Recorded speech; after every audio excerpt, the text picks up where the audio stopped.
Potential jurors weighing whether or not they could sentence Tiffany Moss to death. She's accused of starving her 10-year-old stepdaughter Imani to death. She's representing herself in the trial, and prosecutors are asking for the death penalty.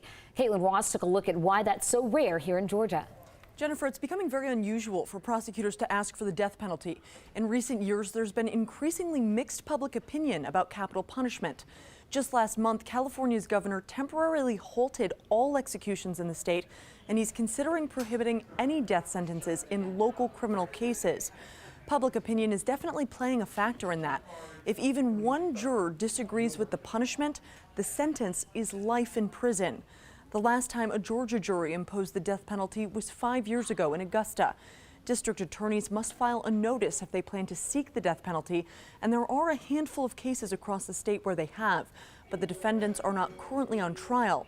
Before he retired, former GBI Director Vernon Keene told 11 Alive he thinks capital punishment has fallen out of favor in Georgia. I do not believe the death penalty deters anyone. The person that commits crime, they don't believe they're going to get caught. The death penalty is just a way society gets retribution from the criminal.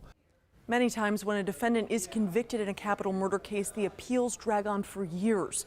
According to the Georgia Department of Corrections, death row inmates make up less than 1% of the prison population in Georgia right now. Only 2 women have ever been executed in Georgia, and if she's sentenced to death, Moss would be the third. Ron? All right, thanks a lot, Caitlin. 20 years later,